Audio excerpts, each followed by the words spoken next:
Buenas tardes, bienvenidos. Desde México, donde algunos establecimientos de salud brindan un trato discriminatorio a mujeres trans, hasta Perú, donde algunos hospitales entregan alimentos en platos descartables para supuestamente evitar la contaminación, pasando por Venezuela, donde se exigen a las personas con VIH que necesitan intervenciones quirúrgicas, material de seguridad adicional. La discriminación asociada al VIH aún es parte del día a día en los servicios de atención en salud y significa una gran barrera para el pleno ejercicio de derechos de las personas más afectadas por la epidemia. El COVID también puso en evidencia el estigma y la discriminación hacia las personas más vulnerables, haciendo víctimas de maltrato y persecución a las mujeres trans y trabajadoras sexuales, exponiéndolas aún más a las infecciones y profundizando su situación de pobreza. Soy Lídice López, coordinadora de corresponsales clave, y les damos la bienvenida al Foro Latinoamericano de Estigma y Discriminación. Hoy, a través de presentaciones de expertos y discusiones con miembros de las comunidades, este foro nos permitirá acceder a información actualizada sobre la situación de la epidemia de VIH en la región y cómo la pandemia del COVID impactó en la respuesta, de manera que podamos usar esta información para contribuir a eliminar el estigma y la discriminación en nuestra práctica diaria, sea como prestadores de salud, funcionarios, activistas o parte de las comunidades. Bienvenidos. La siguiente, por favor. En sus pantallas van a tener acceso a las presentaciones en el lenguaje que ustedes elijan. Es el momento de elegir el lenguaje de su preferencia. Por favor, asegúrense que están en el lenguaje correcto. Tenemos traducción simultánea para el inglés, el español y el portugués. La siguiente, por favor. Hoy nos acompañan también Javier Urcade desde Argentina y el doctor profesor Mark Nelson, que es el director del programa, que nos acompañará a continuación con la revisión del programa. Adelante, la siguiente. En el primer panel vamos a discutir sobre la incorporación del estigma y discriminación en el campo en la estrategia de SIDA y cómo este fue incluido en la declaración política del VIH este año, para luego pasar a un panel sobre I igual I, 5 años después, y cómo el estigma y la discriminación ha tenido un impacto en esta aproximación. Luego de una breve pausa tendremos una mesa sobre el estigma y la discriminación y cómo se profundizó en los tiempos de pandemia, para cerrar con una mesa sobre los desafíos en el contexto de la pandemia de COVID para la prevención combinada en la región de América Latina y el Caribe. Nuevamente, bienvenidos. Adelante, profesor Nelson.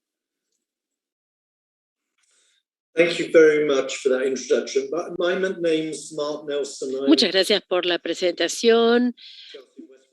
Bueno, yo soy el profesor Mark Nelson y en términos realistas quisiera compartir este programa fantástico con ustedes que espero realmente disfruten. Y no estamos en realidad apuntando a Sudamérica. En realidad estos son programas mundiales, globales. Vamos a organizar estos programas en Asia, Europa, en Arabia Saudita, en todo el mundo. Por lo tanto, es muy importante hablar de estigma y la discriminación VIH. Y esto lo vemos 40 años después de esta enfermedad y seguimos hoy enfrentándonos con el tema del estigma y la discriminación. Lo que es importante de este programa es el feedback. Queremos saber qué es lo que es bueno, qué es lo malo y cómo podemos mejorarlo. Este es el segundo año y realmente queremos seguir adelante con esto. Queremos ayuda de todos ustedes para moldear este programa y ayudarles a ustedes en su práctica diaria. Si ustedes completan la encuesta, van a recibir un certificado de asistencia. Próximo slide. Algunos tips, algunos consejos. Ustedes van a poder presentar preguntas en vivo a través del dispositivo del Q&A que encuentran en la parte inferior y pueden chatear con colegas a través de este Meeting Hub. En caso de tener alguna asistencia técnica, cliquen por favor en el icono de apoyo en vivo y así vamos a poder ayudarles. Este programa no podría darse en la realidad sin el apoyo de todos los que nos están dando su patrocinio. Tenemos programas comerciales y creo que esto es un abordaje muy práctico que nos permite el programa no tendría ningún impacto sin todos ellos. En particular, la gente de Sudamérica que nos va a permitir que esto se haga realidad. Además, es muy importante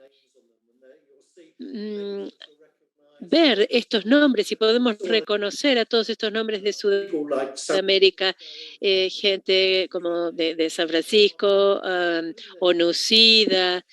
Todos estos nombres permiten organizar este programa y vamos a seguir avanzando más. Esto es todo de mi parte. Vamos a comenzar y voy a darle ahora el micrófono a Gabriel. Pedimos disculpas, pero se le corta. Muchísimas gracias, profesor Nelson. Mark, debiera decir. Para nosotros, desde Corresponsales Claves, ha sido fantástico poder tener la oportunidad de organizar otro foro para América Latina y el Caribe sobre estigma y discriminación. Y tendrán que haber tantos foros hasta que terminemos con el estigma y la discriminación asociada al VIH. Ahora tengo el placer de presentar a una colega y amiga, que es la doctora Alejandra Corao, que es directora interina de ONU-SIDA en la Oficina para Latinoamérica y el Caribe. Por supuesto, lleva más de 7 años trabajando en ONU-SIDA y es una aliada y compañera de la sociedad civil y las comunidades en toda la región, quien nos va a compartir una presentación vinculada al estigma y la discriminación en el contexto actual, porque va a hablar de la nueva estrategia global del SIDA y los compromisos de la última reunión de alto nivel sobre VIH a junio de este año. Alejandra, por favor. Buenos días. Es un placer para ONU-SIDA estar presente hoy en este foro presentando cómo el estigma y la discriminación se reflejan en la nueva estrategia mundial sobre el SIDA y en la declaración política del 2021. A título introductorio, quiero compartir con ustedes 2 láminas de contexto. América Latina está detrás en los 3 pilares de la cascada en comparación con el ámbito global. Como pueden ver, estamos en el primero, en el segundo y en el tercer pilar por detrás del ámbito global. En relación a lo que respecta a la prevención del VIH, estamos muy lejos de nuestro objetivo. Desde el año 2010 no hemos reducido ni un poquito el porcentaje de nuevas infecciones y desde el año 2000 solo hemos reducido un 10%. Seguimos teniendo 100.000 nuevas infecciones todos los años y de esas nuevas infecciones 92% en el año 2020 correspondieron a las poblaciones claves y sus parejas sexuales. Y si vemos en la lámina más abajo, vemos que las nuevas infecciones en poblaciones claves tampoco han reducido ni un porcentaje en los últimos 10 años, como vemos en la gráfica del 2010 al 2020. Si nos vamos al porcentaje en la reducción de muertes, hemos reducido un 21% desde el año 2010, que a pesar de que es una reducción, está muy por debajo de las reducciones de otras regiones. Y un ámbito sumamente importante es la inversión que tenemos en América Latina en poblaciones claves. Como ven aquí en la lámina, solo el 2% del gasto total en VIH en la región se dedica a población clave, a pesar de que el 92% de las nuevas infecciones fueron en poblaciones claves. y que de las 100.000 nuevas infecciones que tenemos no ha habido una reducción importante en las mismas.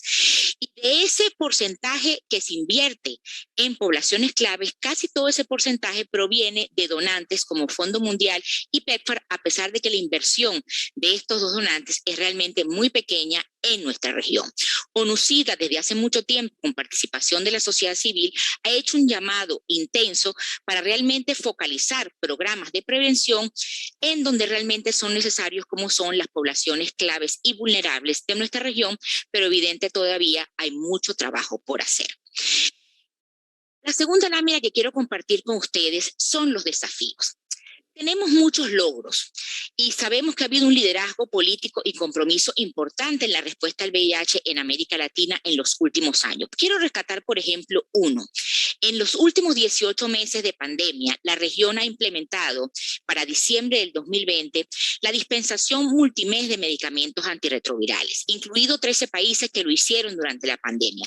Sabemos que esto no es generalizado y que en muchos países esto se concentra solamente en el ámbito urbano. Sin embargo, es una política que se ha establecido en muchos países y reconocemos la misma. Sin embargo, hay muchos desafíos, como pueden ver en esta lámina. Lo primero son las barreras estructurales y socioculturales que existen en la región más desigual del mundo, como es la región de América Latina. Barreras estructurales y socioculturales que no solamente se encuentran en el ámbito de la atención médica y la salud, sino que son parte de la vida más amplia de nuestra sociedad. Existe estigma y discriminación en la comunidad, en el sector laboral, en los sistemas de justicia, en los sistemas educativos. Y sabemos cómo la eliminación del estigma y discriminación es una de las principales barreras para alcanzar el fin del SIDA en el 2030, lo que requiere una cooperación conjunta y coordinada por parte de todos los actores, como son los sistemas de salud, los sistemas de educación, de economía, trabajo, desarrollo social, gobiernos locales y, por supuesto, con la participación de la sociedad civil para lograr definición de políticas concretas basadas en evidencia y en derechos humanos y sensibles a género que realmente atiendan las necesidades de las poblaciones afectadas. Necesitamos también marcos legislativos específicos que nos ayuden a eliminar las leyes punitivas. Tenemos que promover revisión de marcos regulatorios para apoyar el acceso a marcos legislativos que aborden explícitamente los derechos de nuestras poblaciones claves, incluyendo las poblaciones migrantes, refugiadas y nuestros pueblos indígenas. Para ello es necesario intensificar la promoción mucho más amplia de los compromisos mundiales establecidos, incluida la prevención de la criminalización del VIH y de las poblaciones claves. Es importante crear entornos normativos y legislativos propicios alineados con el derecho internacional de los derechos humanos. Es importante garantizar también un papel mucho más activo y formalizado de la sociedad civil. Es importante promover que la sociedad civil tenga un papel mucho más activo, aumentar su capacidad de liderazgo y movilización comunitaria y fortalecer el rol que ya tienen en el ámbito comunitario y aprovechar el apoyo de los gobiernos para abordar los derechos humanos y la justicia. Para ello es imperante que existan marcos legislativos de política que promuevan la participación de la sociedad civil con estrategias como ya se conocen de contratación social. Es importante que la sociedad civil, y se ha dicho en repetidas oportunidades, participen en las tomas de decisiones, en la gestión técnica, programática, financiera y en las plataformas horizontales de rendición de cuentas. La sociedad civil y las comunidades llegan a lugares que por mucha buena intención los gobiernos muchas veces no pueden llegar. Como todos sabemos, la región de América Latina ha sido profundamente afectada por la pandemia del COVID-19 y esta pandemia ha acentuado las profundas deficiencias en los sistemas de salud. Es importante que en el marco de esta situación de pandemia realmente trabajemos de la mano para realmente garantizar que las poblaciones claves no se queden por fuera de los sistemas de salud y los sistemas de protección social y preguntarnos si realmente esta región está lista para la transición del fondo del Fondo Global y de PEPFAR. Ahora bien, en lo que va de año hemos tenido al menos dos momentos claves. Se aprobó la nueva Estrategia Mundial sobre el SIDA 2021-2026 y la declaración política. Una en marzo del 2021 y otra en junio del 2021. Ambas se hicieron con la participación de gobiernos, de sociedad civil y de donantes. El objetivo de la declaración política fue hacer un balance sobre los avances que se habían logrado desde la declaración política del 2016 y se trazaron las metas para alcanzar el fin del SIDA para el 2030. En ambos documentos, la eliminación del estigma y la discriminación relacionados con el VIH se consideraron ejes fundamentales de discusión y ya veremos más adelante cómo se ven reflejados. Pero quiero que se vayan al título de estos dos documentos y ven cómo poner fin a las desigualdades está en el título de ambos documentos, porque sabemos que si no se alcanzan el abordaje del fin de las desigualdades, no podremos realmente alcanzar el fin del SIDA. En la reunión de alto nivel sobre el VIH-SIDA, que es la primera que quiero abordar con ustedes, se hicieron realmente consultas sumamente amplias con sociedad civil y diversos actores de la respuesta nacional. Más de 700 personas participaron en los procesos de consulta aquí en la región de América Latina, incluidas reuniones realmente inéditas, porque fue la primera vez que se hicieron en el marco de estos procesos con pueblos indígenas y comunidad científica. La sociedad civil participó en muchas de las delegaciones, a pesar de que fue un proceso virtual. Hubo un posicionamiento político de la sociedad civil y las comunidades de América Latina que sirvió como elemento de discusión en muchos de los procesos de debate que se dieron dentro de este marco.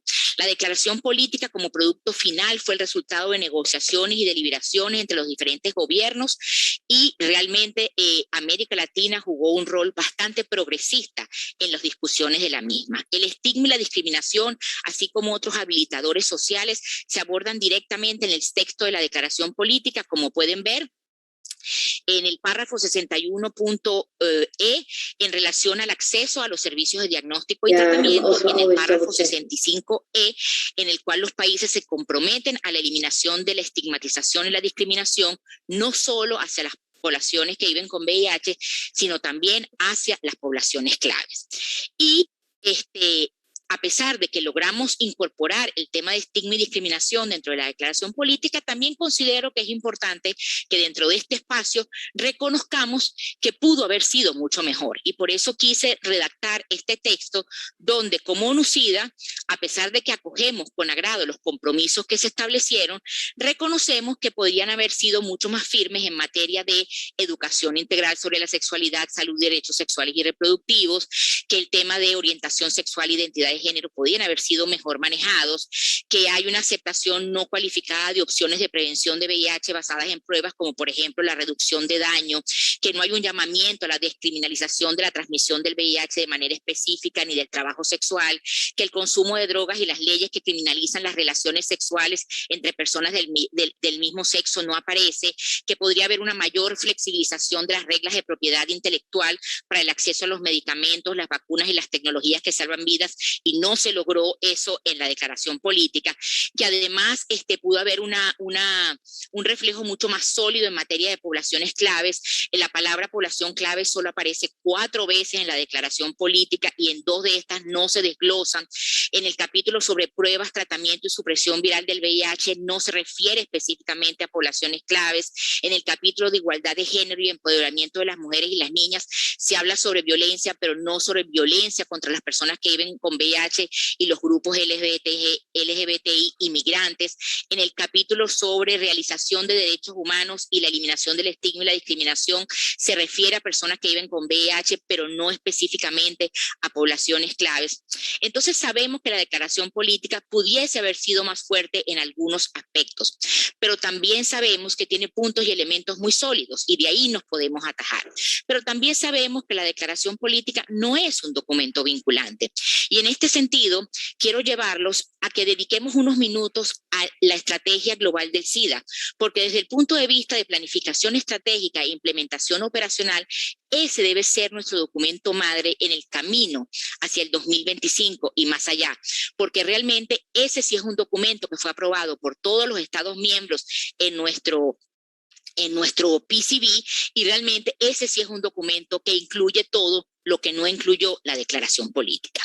Entonces, esta estrategia mundial sobre el SIDA En primer lugar, es un marco de acción transformadora para acabar con las desigualdades.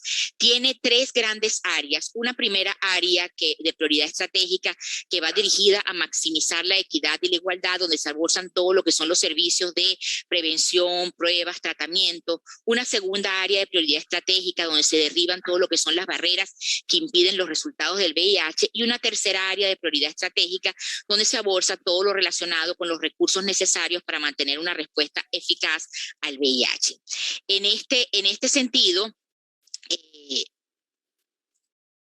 quiero también rescatar que nuestra estrategia tiene objetivos muy específicos dirigidos a reducir las barreras estructurales. Y es como eso que vemos lo que llamamos los objetivos del 10%. Menos del 10% de las personas con VIH se ven, menos del 10% de las personas que se ven a cargo de las personas vulnerables y poblaciones claves experimentan estigma y discriminación. Menos del 10% de los proveedores de servicio tienen actitudes estigmatizantes contra las personas que viven con VIH, y menos del 10% de los países tienen leyes y políticas punitivas. Y muy importante, las metas del 95% que van dirigidas específicamente a grupos de poblaciones específicos y áreas geográficas. Es decir, no son más promedios. No es 95% en un país, es 95% en Guatemala en hombres que tienen sexo con hombres. Es 95% de prevención del VIH en Honduras en mujeres trans, no en promedios nacionales. Otro aspecto importante es que en el área de resultados 5 específicamente vemos cómo se aborda explícitamente la discriminación, y como pueden ver en estos cuadros se especifica claramente cómo si realmente abordamos las metas estructurales podemos realmente reducir significativamente el número de muertes. En cambio, no podremos lograr esta meta si no abordamos las metas estructurales. Finalmente, y para terminar, quiero dejarlos con ustedes con la Alianza Mundial de Acciones que nos llevan a eliminar todas las formas de violencia y discriminación relacionadas con el VIH-Sida. Y es una alianza que busca apoyar a los países a diseñar, a ejecutar acciones concretas en base a 6 ámbitos: al ámbito de la salud, al ámbito de la educación, de la comunidad laboral, en el ámbito de lo jurídico y las situaciones humanitarias. En ese marco, buscamos definir claras acciones para reducir estigma y discriminación en todos estos espacios. Tenemos ya 4 países de la región que han firmado esta alianza. Tenemos a Jamaica, tenemos a Argentina y recientemente a Costa Rica y Ecuador. Y quisiera aprovechar este contexto para reconocer a la Red Trasset como la organización que realmente ha coordinado muchos de estos procesos desde el marco de la sociedad civil. Esta alianza supone una excelente oportunidad para aprovechar el poder conjunto de gobierno, sociedad civil y Naciones Unidas para lograr que el estigma y la discriminación relacionados con el VIH sean realmente cosas del pasado. Y como conclusión, me gustaría cerrar esta presentación con algunas prioridades. En primer lugar, reconocer que los gobiernos de la región demostraron durante el proceso de la reunión de alto nivel y de la construcción de la nueva estrategia mundial que están firmes y decididos hacia respuestas más progresistas para poner fin al SIDA. Que en general existe un compromiso en la región para garantizar estas respuestas sólidas. Que existe un compromiso para garantizar acceso universal a la salud. Que tenemos dentro de todo un enfoque basado en derechos humanos y con un enfoque hacia los derechos sexuales y reproductivos. Que tenemos una sociedad civil sólida y que tenemos algunas acciones dirigidas por la comunidad. Que en general hay un financiamiento de más del 90% de la respuesta, pero que tenemos que focalizar mucho este financiamiento hacia nuestras poblaciones claves. En fin, quiero dejar como mensaje que si hay una región que realmente puede alcanzar la eliminación del estigma y la discriminación, es la región de América Latina. Pero para esto tenemos que garantizar que las respuestas nacionales al VIH pongan a las comunidades en el centro de las mismas. Solo así podremos lograr alcanzar el fin del SIDA para el 2030. Muchas gracias. Muchísimas gracias, doctora Alejandra Corao, directora interina de ONU-SIDA. Vamos a tener a continuación un panel mientras se recuperan las traductoras que deben estar convulsionando por la velocidad de la presentación de mi amiga Alejandra Corao. Ronald, si puedes poner la cámara, por favor. El panel de hoy estaba conformado para tener la representación de ONU-SIDA, porque la doctora Corao está hablando a este mismo momento en otra reunión, así que nos acompaña el asesor regional de apoyo comunitario de derechos y género, derechos humanos y género, don Ucida, Guillermo Márquez. Nos acompaña también en el panel Ronaldo Céspedes, que en este momento es consejero ejecutivo de la red latinoamericana Gay Latino, y actualmente es coordinador del comité directivo de consorcio de organizaciones que está desarrollando un proyecto multipaís con el Fondo Mundial, que incluye personas con VIH y población clave, llamado ALEP. Él reside en Sucre, capital constitucional del Estado Plurinacional de Bolivia. Habíamos invitado también a Stacy Velázquez. Estamos tratando de ver cuándo se puede conectar, pero esto también es una reflexión. Stacy Velázquez de Otrance, que por ahí todos nosotros la conocemos, pero la gente en el auditorio no, de Guatemala, y que de alguna manera es un reflejo de la brecha comunicacional donde a veces la gente no logra tener el suficiente acceso a dar buenos datos para participar. Voy a empezar con Ronald. Gracias por participar del foro y del panel. Y volviendo un poco atrás a la presentación de Alejandra, y es algo que, Ronald, hemos discutido mucho estos últimos 2 años, y de alguna manera, si Stacy nos llega, de alguna manera tenemos que hablar de LGTBIQ y más. Desde tu perspectiva, ¿cuáles son las principales barreras estructurales que persistirán y continuarán, en los próximos años para el acceso de los hombres gays, bisexuales, HCH y el resto, las personas trans, etcétera, a los servicios de salud? Muy buenos días, muy buenas tardes, en algunos países incluso muy buenas noches a cada uno de ustedes, y pues agradecido por la oportunidad de dialogar sobre este tema tan importante en el contexto de este foro sobre estigma y discriminación desde América Latina. Siempre es importante, considero, que podamos pensar el mundo desde América Latina y el Caribe. Nuestro continente, a través de procesos similares durante un tiempo en la historia, hemos compartido procesos de opresión, de marginación y también de colonización. De manera que a partir de estos siglos recientes, el hecho de la resistencia permanente en nuestro continente también se refleja en el espíritu de resistencia de las personas viviendo con VIH y de las poblaciones afectadas por el VIH. Y cuando digo poblaciones afectadas por el VIH, me estoy refiriendo a población indígena, campesina, a población afrodescendiente, migrantes, mujeres, privados de libertad, usuarios y consumidores de drogas y otras poblaciones que se van visibilizando en el escenario de nuestro continente y a nivel global.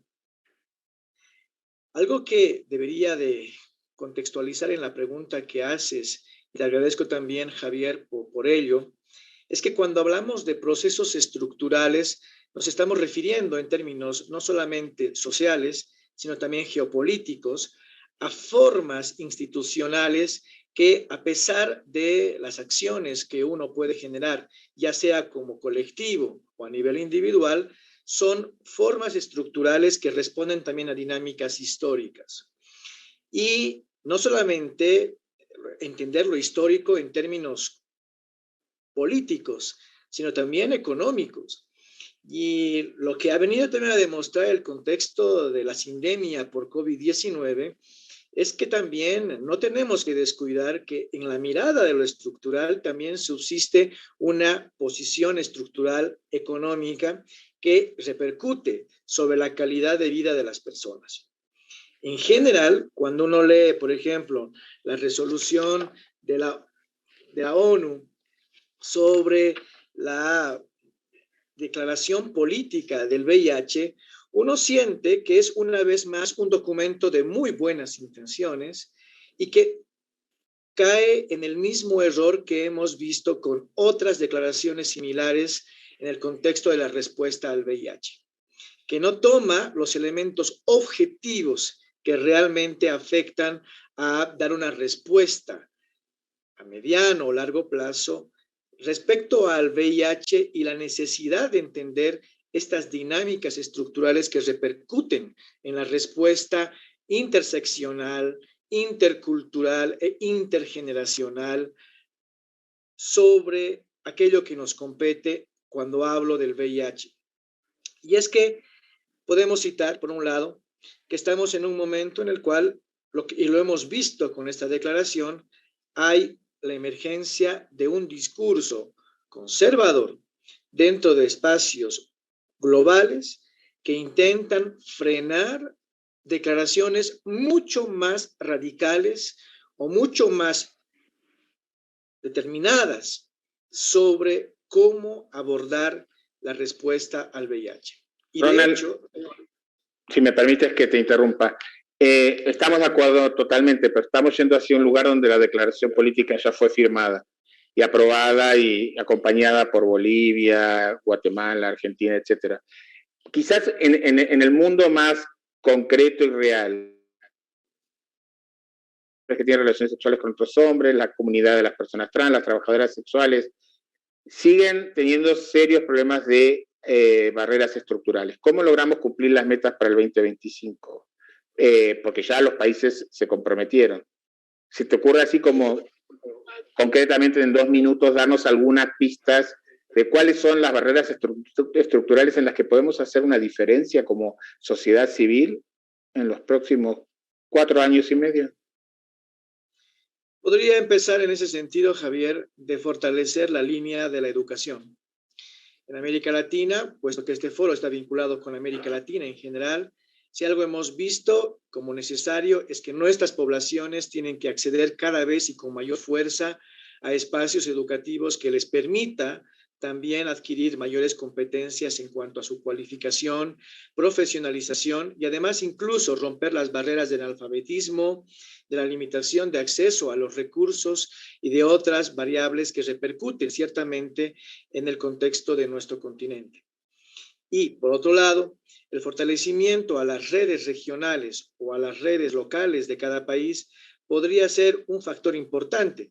Sin embargo, creo, y con esto podría ser mi segundo aporte, uno de los éxitos posibles en el contexto de América Latina es que las personas viviendo con VIH y poblaciones afectadas por el VIH no limiten su trabajo solamente al campo de la salud, sino también que incidan desde la propia enunciación de vivir con VIH o estar afectadas por el VIH en otros espacios como por ejemplo el derecho al agua, la soberanía alimentaria, la seguridad ciudadana, es decir, que consideren a la persona que vive con VIH o a quien es parte de una población afectada por el VIH como un actor político en los grandes temas de debate de nuestros países y del continente, y se quiebre esta mirada de que solamente bajo una consigna neoliberal las personas que viven con VIH o estén afectadas por el VIH solo deben de tocar temas vinculados a la salud. Esta mirada mucho más amplia, interseccional, intercultural, plurinacional, creo que puede también ser un aporte a romper o a cuestionar estos asuntos estructurales, Javier. Muchísimas gracias. Nos queda como 12 minutos de panel y quería, porque lo planteó Alejandra, quizás muy a las apuradas porque planteó muchas cosas en una sola presentación, volver sobre Guillermo y preguntarle un poco más. Tratemos de hacer 3 minutos, así podemos balancear un poco las participaciones. Entonces, quería preguntar, Guillermo, esto que mencionó Alejandra sobre la alianza global contra toda forma de estigma y discriminación, que es algo muy importante en el mundo, pero muy importante en América Latina, y cómo esta alianza puede colaborar a cumplir la estrategia global del SIDA y cumplir las metas que de por sí son ambiciosas. Guillermo. Muchísimas gracias, Javier. Voy a tratar de ser bastante breve a una pregunta bastante amplia, ¿no? Quiero comenzar más o menos históricamente a la declaración política del 2016, en un proceso donde se reconoció firmemente que la respuesta al VIH tenía que ser una respuesta con implicaciones en hacer respetar los derechos fundamentales del hombre, los derechos fundamentales de todas las poblaciones, ¿no? Y dentro de los cuales se reconoció también, y se viene reconociendo a través de los años, y se reiteró en este proceso de la declaración política, y se afirma y se reconoce y se establece sólidamente en la nueva estrategia mundial contra el SIDA, que el estigma y discriminación es una de estas barreras importantes que tiene que ver con los derechos humanos en términos de acceso a servicios básicos y a servicios de salud de las poblaciones todas, independientemente si es hombre, mujer, pertenecientes a poblaciones clave, usadores de droga, hemos mencionado otras poblaciones aquí. Es importante que, como dijo Alejandra, a partir de las metas que se han fijado en términos de la reducción del estigma y discriminación, existe y nació la plataforma que se denomina la Alianza Global para eliminar todas formas de estigma y discriminación relacionadas con el VIH. Y esta es una alianza que básicamente lo importante de esta alianza es que reúne actores globales importantes de las Naciones Unidas, pero importantemente de la sociedad civil, y en conjunto han establecido guías sobre la base de la evidencia colectada a través de los años sobre las orientaciones que deben seguir los países para eliminar y para contrarrestar el estigma y la discriminación, sobre todo de poblaciones claves en varios ámbitos. Lo importante de esta alianza, y voy a señalar 2 puntos, es que lleva a los países a establecer un compromiso político, es decir, un compromiso en donde el país se firma, se adhiere y se compromete a tomar acciones específicas para combatir eliminar el estigma y discriminación. Pero este compromiso político y lo interesante de la alianza es que orienta a que no sea simplemente un compromiso del Ministerio de Salud para eliminar el estigma y discriminación, sino que, y hemos visto en algunos países, hay compromisos conjuntos y se estimula y se promueve la acción multisectorial. Lo acabamos de ver en el ejemplo de Ecuador, en donde el Ministerio de Salud, en conjunto con la Secretaría de Derechos Humanos, acaban de asumir el compromiso a la alianza. De manera que es importante destacar que cuando un país firma la adhesión a la alianza, se está comprometiendo políticamente. Y ya lo sabemos que al comprometerse políticamente, ya hay un precedente para poder comenzar a hacer planes y hacer asignación de presupuesto, que es lo importante para poder tomar acción. Y el segundo punto, rápidamente, es que la alianza da orientaciones específicas de qué hacer, cómo hacer, con quién hacer y dónde hacer para eliminar determinados puntos específicos de cada población y en cada contexto geográfico. Lo dejo por ahí en este momento, Javier. Sí, gracias, Guillermo, porque tengo una pregunta de la audiencia para vos en un minuto, que creo que respondiste probablemente 2/3 partes, pero también señalar como lo han hecho ustedes, que la alianza en América Latina y el Caribe está coordinada por la Red Regional de Mujeres Trabajadoras Sexuales, ¿no? Y eso ya da un mensaje muy claro respecto a los que todavía creen que se puede discriminar, ¿no? De las diversas formas y estigmatizar. La pregunta dice, ¿qué es lo que UNUCIDA va a hacer para asegurar que los líderes mundiales, los gobiernos, los profesionales de la salud, la sociedad civil, las organizaciones de la sociedad civil puedan comunicar más los mensajes de Uigualú y Igualí, como le decimos en español, y integrar esos mensajes en lo que son las políticas de acceso al tratamiento del VIH con las directrices y demás? O sea, esto de alguna manera sería un poco escuchar la perspectiva de UNUCIDA a lo que vamos a escuchar en un rato en el siguiente panel. Brevemente, Guillermo.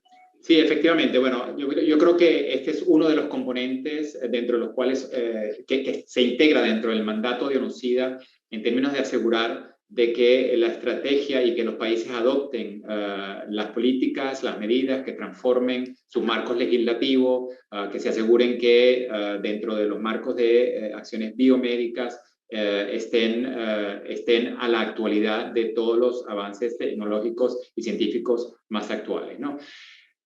Voy a hacer una analogía rápidamente sobre las metas y para tratar de responder esta pregunta, ¿no? Es decir, el fin común de todos, vamos a decirlo así en términos de metas, es los 95, 95, 95. Es decir, necesitamos que haya menos infecciones, necesitamos que las poblaciones que ya viven con VIH sean saludables y vivan una vida próspera y productiva en las comunidades. Pero para alcanzar los 95-95 tenemos que alcanzar la eliminación de las barreras estructurales, y ahí es donde vienen las metas 10-10-10. Es decir, eliminación del estigma y de la discriminación, eliminación de la violencia y la eliminación de los marcos legales que no son progresistas, que tienen leyes punitivas y que criminalizan, por ejemplo, la transmisión del VIH, que criminalizan el trabajo sexual, que criminalizan el uso de drogas. Entonces, para poder eliminar, para poder alcanzar estas metas 10-10-10, sí o sí tenemos que tener una respuesta multisectorial, insistiendo con la participación formal y estructurada e integrada dentro de los procesos de toma de decisión y dentro de los procesos de planificación y alocación de recursos de la sociedad civil y de las comunidades. Y digo comunidades porque, como Javier, tú bien lo sabes, en el proceso del HLM es importante señalar que las comunidades indígenas, las comunidades de personas migrantes y en movilidad, las comunidades privadas de libertad son también parte y tienen que ser parte de esta respuesta. Y en este sentido, el papel de UNOCIDE, el mandato de UNOCIDE, es asegurar que en las mesas de negociación, que en las mesas de discusión estén presentes la sociedad civil y las comunidades, y hacer que los gobiernos establezcan los marcos legales apropiados para legalmente exigir que la comunidad y la sociedad civil participe. Por otro lado, finalmente, por supuesto, todo lo que tiene que ver con la diseminación y lo mencionó nuestro colega, todo lo que significa información, comunicación y educación, sobre lo que significa específicamente en este caso el U es igual a U o I es igual a I, pero eso aplica a muchos otros aspectos de la nueva estrategia y de la respuesta y del apoyo que UNOCIDE está dando a los gobiernos y a la sociedad civil. Gracias, Guillermo. En los últimos 3 minutos, Ronald, hemos escuchado de Alejandra y también, por supuesto, de Guillermo las metas 95-95-95 que se van a rendir cuenta en el 2023 y después en el 2026, o sea, se van a monitorear en el 2023, y por supuesto las 10-10-10. Quería escuchar una breve reflexión tuya de ¿crees que se pueden lograr? Y si crees que sí o si crees que no, ¿cuáles serían los 3 puntos bien concretos por los cuales en los próximos años no es muy ambicioso o imposible, o sí es ambicioso y realizable estas metas? Gracias, Javier. En ese sentido, haría 3 aportes. Es importante primero fortalecer la estrategia del mayor involucramiento de las poblaciones afectadas. Si las poblaciones afectadas no son incluidas bajo una lógica de participación ciudadana y también de control social, es decir, no solamente ser sujetos de movilización, sino también sujetos que fiscalizan las políticas públicas de sus gobiernos, no tendremos más que políticas públicas débiles y no sostenibles desde una voluntad sincera de un Estado en la respuesta al VIH. Segundo, es necesario que en la posibilidad de poder asumir los desafíos de esta declaración política, se entienda la complejidad que repercute sobre la realidad cotidiana de las personas viviendo o afectadas por VIH. De manera que no solamente se esperaría por parte de un gobierno el acceso a mayores medicamentos o a insumos sanitarios o a reducir las brechas entre estigma y discriminación, sino también darle a aquel que vive con VIH o está afectado por el VIH una mejor calidad de vida para vivir bien. Que, por ejemplo, en el contexto de Bolivia, el vivir bien no solamente es que estés sano en tu cuerpo, sino que tengas las condiciones que te rodean, incluyendo tu relación con la tierra, para que tu forma de ser a nivel individual y comunitario vivan bien. Y eso va más allá de una lógica quizás limitada solamente a un antropocentrismo. Y lo otro, la necesidad de extender el debate en lo global. Las redes sociales nos pueden permitir un elemento muy importante que muchas veces a algunos gobiernos disgusta, pero que es una fortaleza, aún con lo que se puede cuestionar de este tiempo, para que activistas desde diversos continentes podamos confrontar lo que está pasando en nuestros países. Y también, oportunamente, las violaciones gravísimas a los derechos humanos para nuestras poblaciones. Y eso es algo, y con esto quiero concluir, que a algunos gobiernos ciertamente les va a disgustar. Gracias. Bueno, muchísimas gracias, porque quedan segundos, a Guillermo Márquez de Anucida, a Ronald de Gay Latino y de la Alep. Pasamos al siguiente panel y al profesor Nelson. Esto recién empieza.